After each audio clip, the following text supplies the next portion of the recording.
Welcome back, folks, to another episode of DGS2 Case 4. So, we have Gossip on the stand once again, who is now Hugh Boone, who is now probably not actually Hugh Boone, and we're about to present something that we found in that room to probably reveal what his actual identity is. Where is that beautiful picture frame? You claim not to have any family. In that case, why is one of the very few items in your room this framed photo? You're renting that room, right? In other words, this belongs to you, does it not? Well... Hugh Boone-san, just who on earth are you? Prelude of pursuit! Hey, like I said, I'm just a peddler. Who cares about me? I'm begging you, just leave it. You're absolutely right. This man's identity has nothing to do with this case. I know because... it would have been impossible for this man to try to pose as Detective Gregson. How can you be so sure? As you can clearly see, his appearance is incredibly unique, to the point where he couldn't hide it even with a disguise. What if it were actually the other way around? What? What do you mean, defense? I agree that those lips of his are an incredibly noticeable feature, but what if those lips were the disguise? If you remove that unique feature, we'd be able to see his real face. It's entirely possible that they themselves are a disguise. What do you say to that, Hugh Boone-san?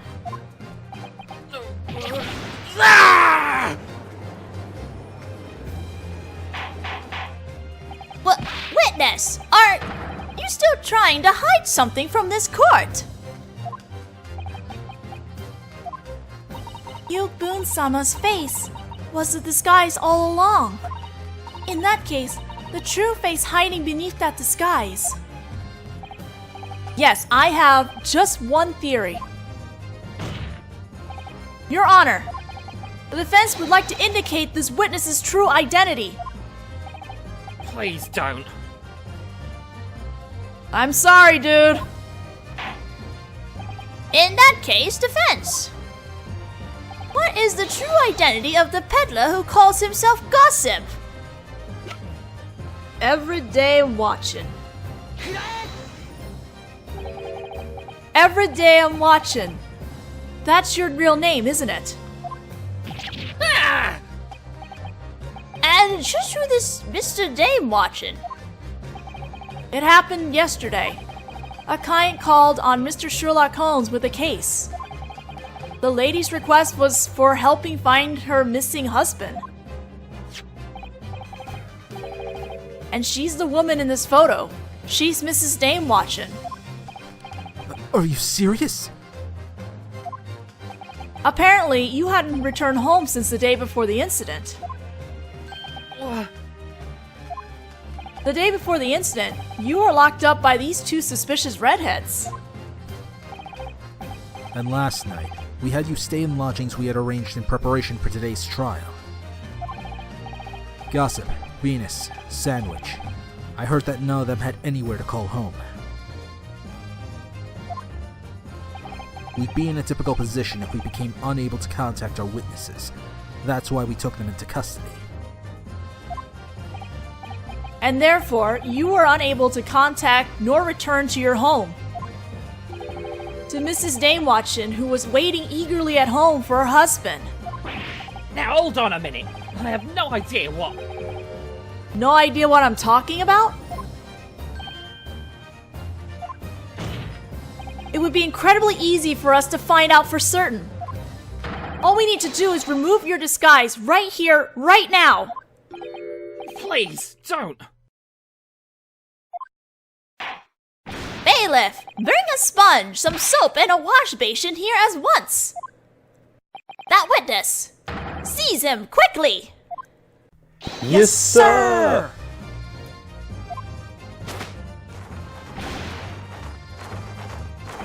Stop! Stop! Let go! Please! Don't!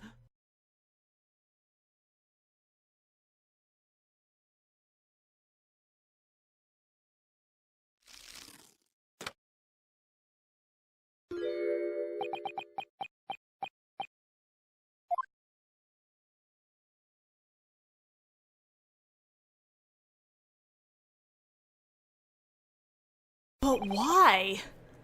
Now then, is this finally your true face? Why, though? Witness, kindly lift your face.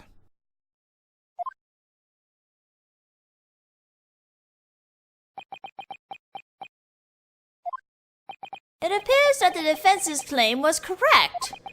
Everything about him was fake. Well, witnesses? Have you ever seen this man before? That face. There is no mistaking it.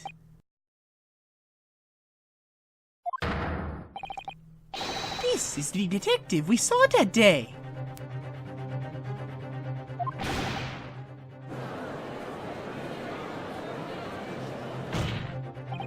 On the day the Red-Headed League was conducting its interviews, the man who appeared before these two, claiming to be Detective Gregson.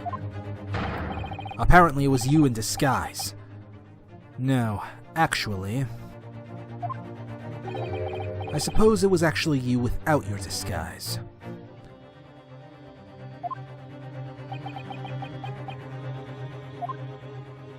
Mr. Everyday Watchin was a jailer at Barclay Prison. A jailer, you say? He was once nominated as a candidate for the future chief officer of the prison, which is proof of a truly outstanding prison guard, as it were. What's an outstanding prison guard like that, doing work as a peddler in the alleyways of Fresno Street? Mr. Dame Watchin stopped being a jailer 10 years ago. Did you say 10 years ago? All goes back to 10 years ago, doesn't it?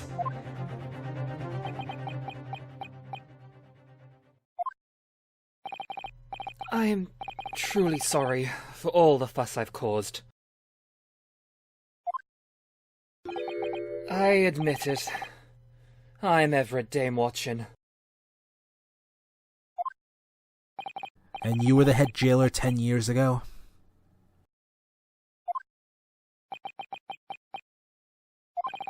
So then, who is Hugh Boone?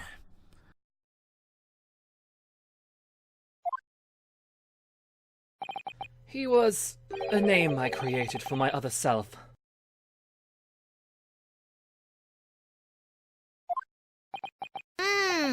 It seems you had some circumstances necessitating that.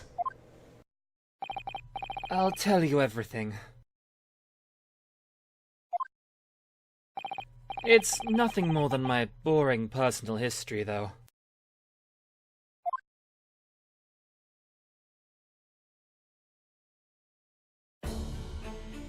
It was indeed 10 years ago that I retired from being a prison guard.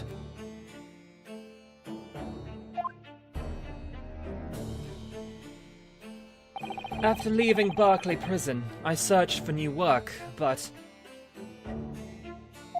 London was in a major recession at the time, and I was unable to find anything.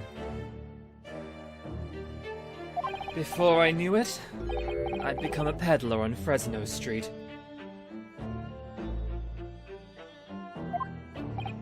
But Mrs. Dame Watchin didn't seem to know anything about all that. She still thinks that you're the head jailer at Barclay Prison. I just couldn't bring myself to tell my wife, so I never told her. I made a bank account in Hugh Boone's name at the Bank of London, and rented a cheap flat on an alley off Fresno Street. And That's the room of that apartment building that acts as our crime scene? Yes, that's correct.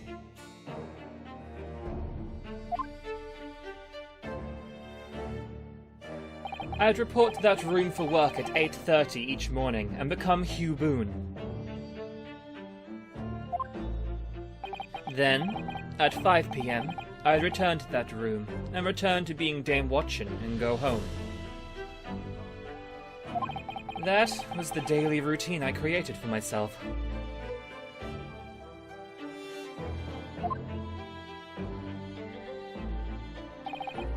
I thought it was odd how little furniture that room had, but this explains it.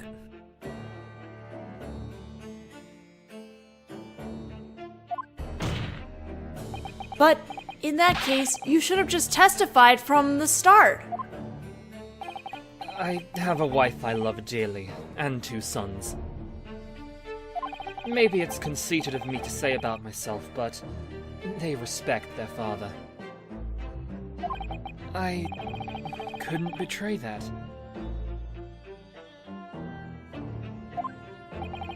And that's why you try to keep your true identity hidden. Yes. I'm sorry for all the trouble I've caused you. But there's still one thing that puzzles me. For 6 pence, no matter how fun the topics you sold to gentlemen on the streets. I can't imagine that it could possibly compare to your salary from your days as a head jailer. A valid point. I'm impressed you were able to keep this from your family for 10 years.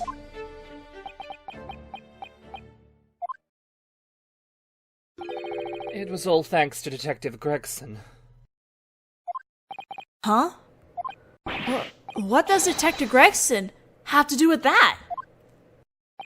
A few years after I'd become Hyūbun and starting doing business on Fresno Street, he managed to find me, in spite of the fact that I'd completely transformed. Wait, so you knew the victim?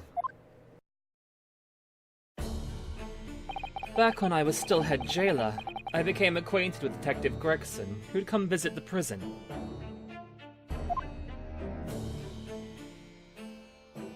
When he noticed me on Fresno Street, he was genuinely concerned for me. And since then, he started visiting Fresno Street routinely.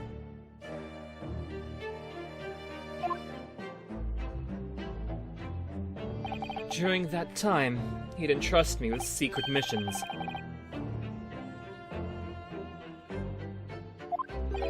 Missions?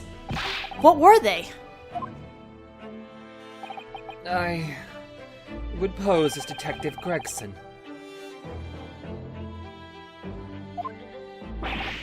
What? Pose as a detective?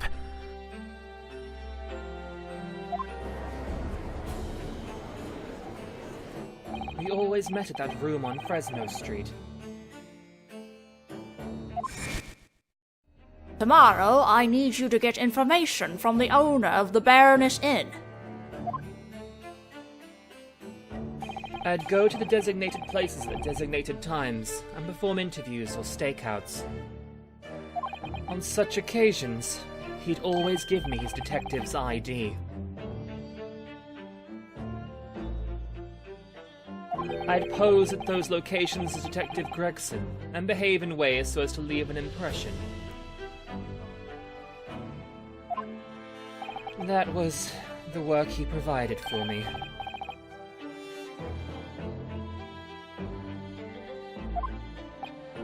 What? You took Detective Gregson's ID? I shouldn't even need to tell you this, but that's highly illegal. I think that's the least of our concerns right now, because why is he making him pose as Gregson? You posed as a detective? For what purpose?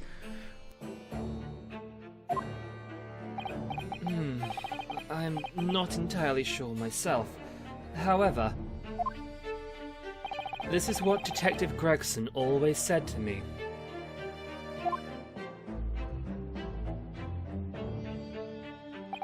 Listen here, Dame Watchin. Just promise me one thing. That you'll never tell anyone about this. Even if I end up dead. Gregson?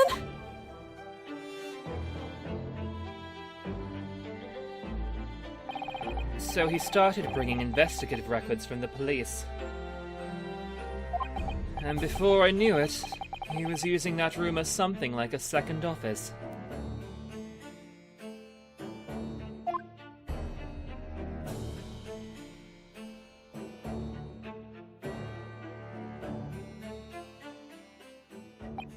So then, the detective who showed up at the park on Lime Street the day before the incident was...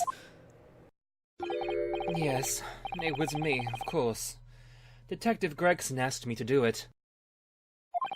I shed my Hyuboon disguise and went in my natural appearance. With the ID he'd given me, just as instructed, I headed over to Lime Street. I never knew I'd be found out due to a bruise on my neck.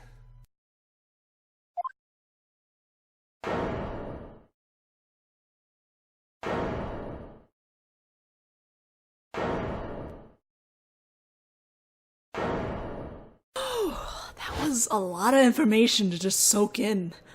The whole court is just silence after that. What? Gregson's second office, what? Okay. It would seem that this has completely destroyed your claim, Naruhodō.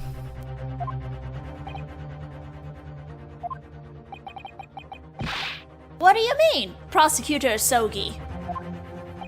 The defense's claim was as follows.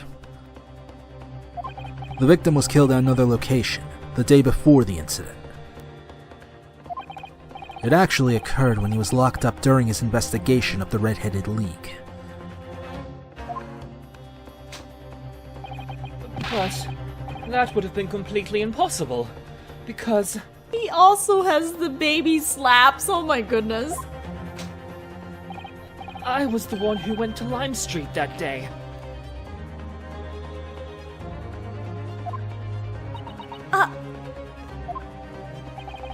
It seems it has finally become clear.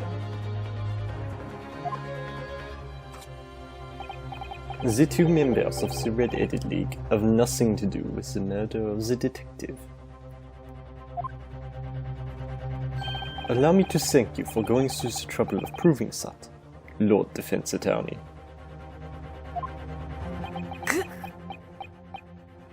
Ah! We found information, but it didn't help us, apparently. Okay, order! It appears that we've arrived at a conclusion. These witnesses had nothing to do with the murder of Detective Gregson. And ironically, the one who proved that was the defense. Yay! In that case, this concludes the cross-examination of these witnesses.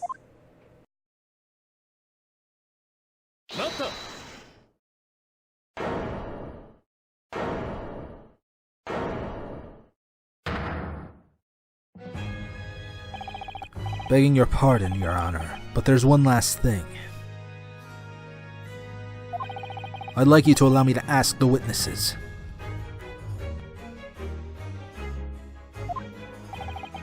Asogi. What might that be? Witness, 10 years ago. You should have been witness to the execution of a certain condemned criminal.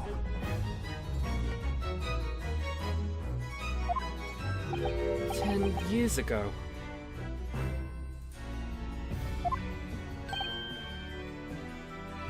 The professor. Asogi Genshin. Ooh. What was it that you did at that time? Huh? Answer me, witness! Oh dear. Asogi seems extremely desperate about this. But hold on there, Prosecutor Sogi. Does that incident have something to do with this case? Of course. This case is inseparable from a certain case that happened 10 years ago. That's the prosecution's belief.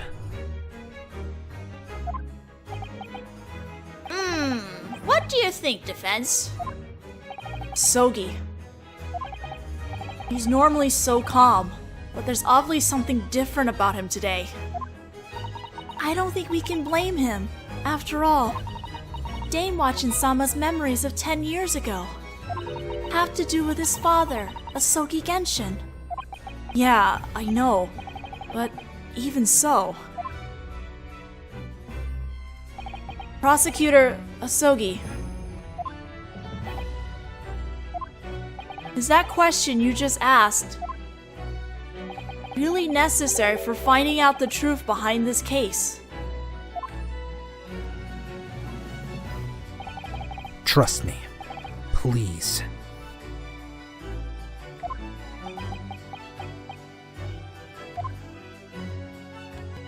Understood. The defense has no objections. Very well. In that case, the witness will answer the question. Well... Actually, I don't have clear memories of that time. You don't remember? No. 10 years ago, I submitted my letter of resignation and left Barclay Prison. However, the events before that are mysteriously fuzzy in my memory. He didn't submit a letter. I think he was forced. He was fired. Naruhodō-sama, does this not strike you as odd? Huh? It may have happened 10 years ago, but for him to just be unable to remember the reason he had quit his beloved job. That's true. There's one other thing. One other huge contradiction in Daimwachin-san's words. People's hearts are incredibly weak and fragile. That's why we all try to protect our own hearts, even without being aware of it. Protect our hearts. And just what do you mean by that? This sounds oddly like Black Cyclops, just saying. When a person's heart takes damage beyond what it is capable of handling, people seal those memories away and try to forget them.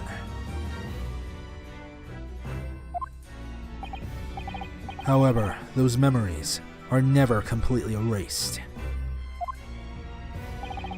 If the seal is removed, those memories will return, and when that happens, the person's heart might shatter irreparably this time. Yeah, this sounds like Black Cyclops. But I have no idea what you could...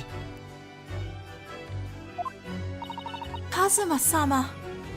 Are you really gonna go that far, Asogi? Oh, yes he will. Why are you even asking that? He is gonna go that far.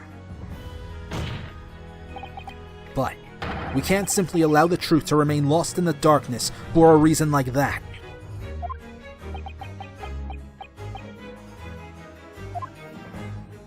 Now, I finally understand clearly just how far he's willing to go. He's determined to get the truth, no matter what has to be sacrificed.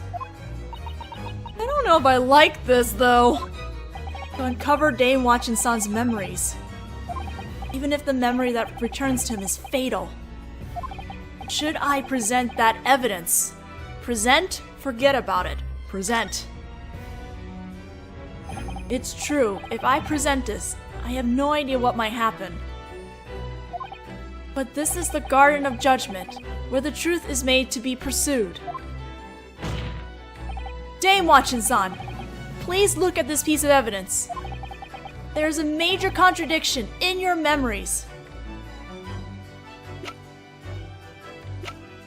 Hold on a second, I gotta find it again. It's been a while, there's too much. Okay, so I think it's this. I'm gonna put this up for a second.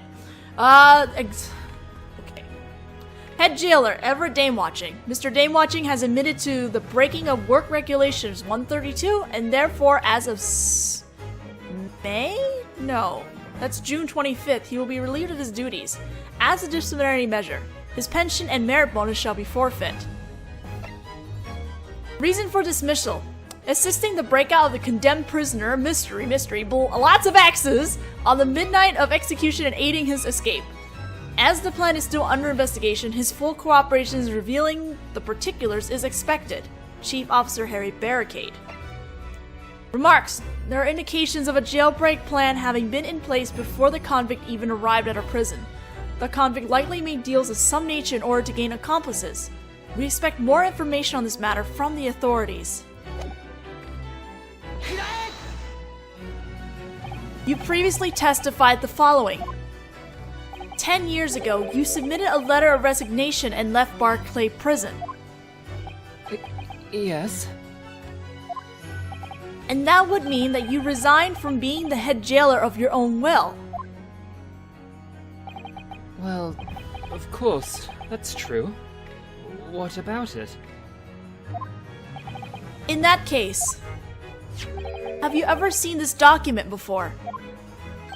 No, I don't believe I have. This is a disciplinary dismissal notice, informing a prison employee of a firing. Disciplinary dismissal notice. And the name on this disciplinary dismissal notice is yours. What? My name?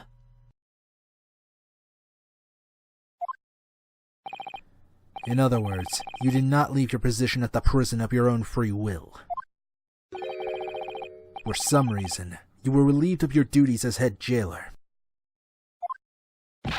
There must be some mistake. I'm sure I submitted a letter of resignation. I don't know anything about a disciplinary dismissal notice.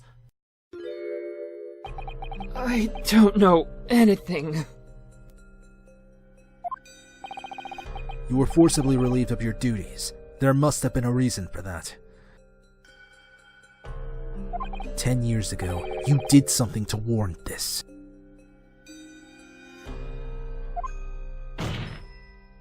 Everett Damewatchin, we need you to remember what it was. Yo, this track is creepy as heck. Also, Everett.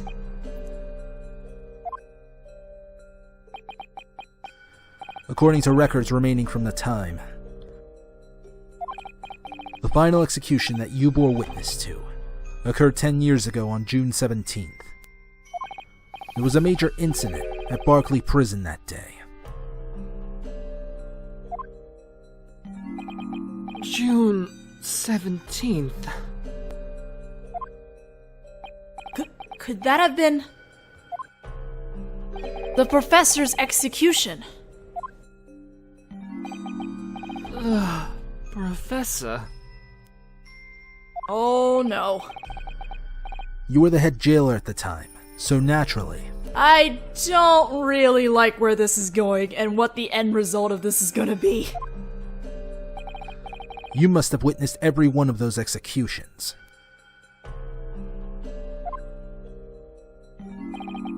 You're right. I do seem to recall. However, that execution never occurred.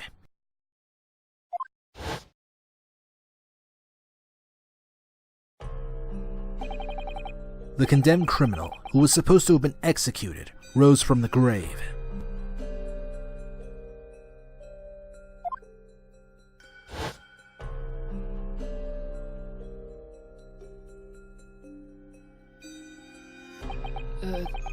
Did you say the criminal rose?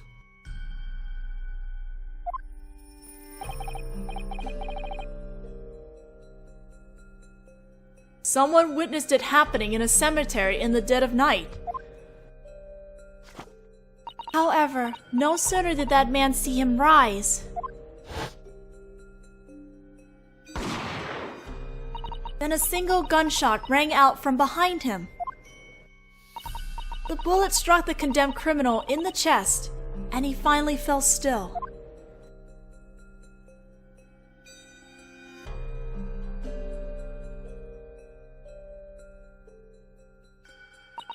That was the last true moment of the professor.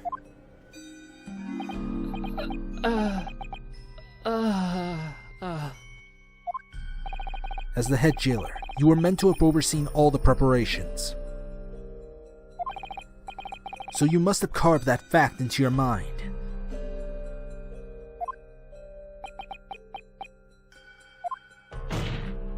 So, what do you have to say for yourself, head jailer Dame Watchin? What on earth happened on June 17th, 10 years ago? It's time for you to remember.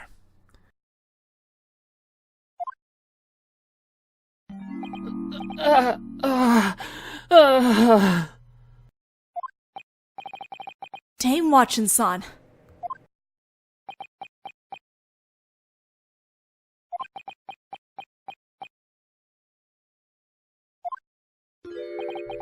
That's right. After that, Barclay was in an uproar.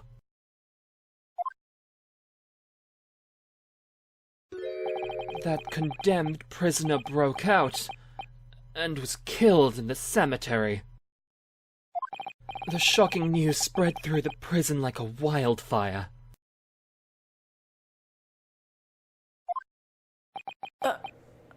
Ah!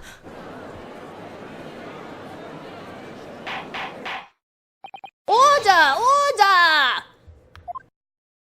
Order! Witness, does this mean that your memories have returned?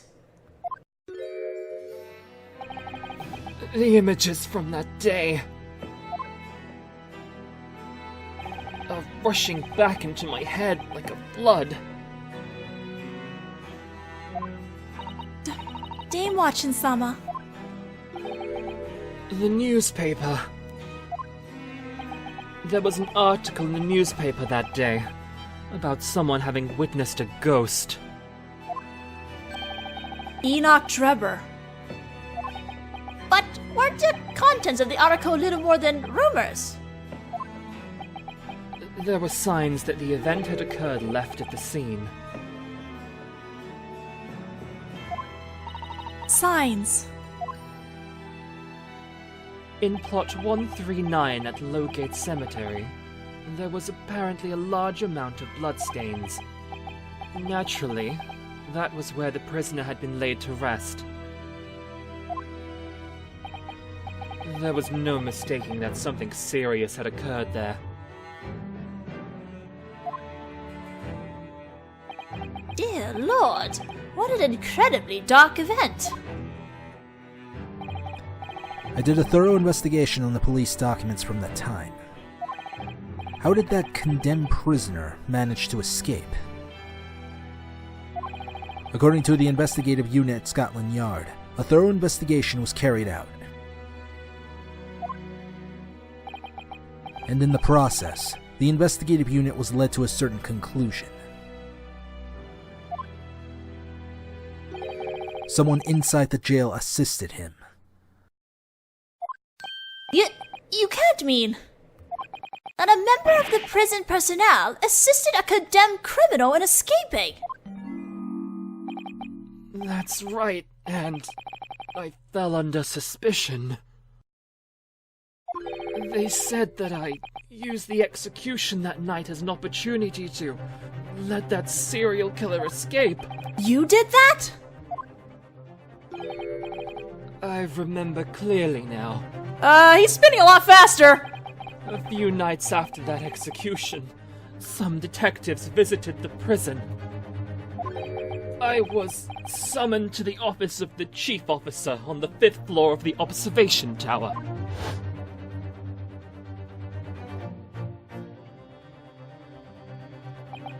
Afraid things aren't looking so good now, Dame Watchin. The one who stood witness to the execution the other day was you, the head jailer, wasn't it? Seems that Scotland Yard detectives would like to ask you some questions. Orders have come down from on high. Pack up your office. The moment I heard that, the inside of my head went blank. Then, the next thing I knew,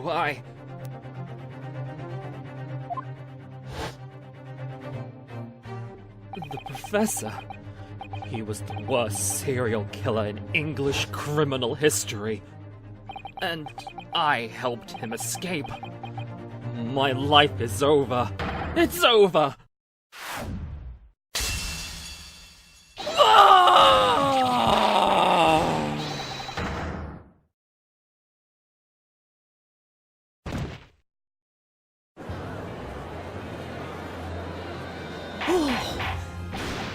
Order! Order! Order! Bailiff, summon the emergency unit at once!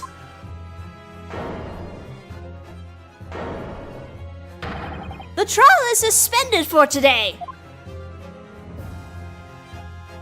Oh, that gave me the chills! Also, this is voice! Excellent! Hold on just a second! またしても呪いのように浮かび上がる殺人鬼の影バンジークス卿ミテルモン氏アソーギそしてグレグソン刑事彼らを縛り付ける重い鎖は過去からの闇を引きずっているそこに光をもたらす奇跡はもうそこまで迫っていた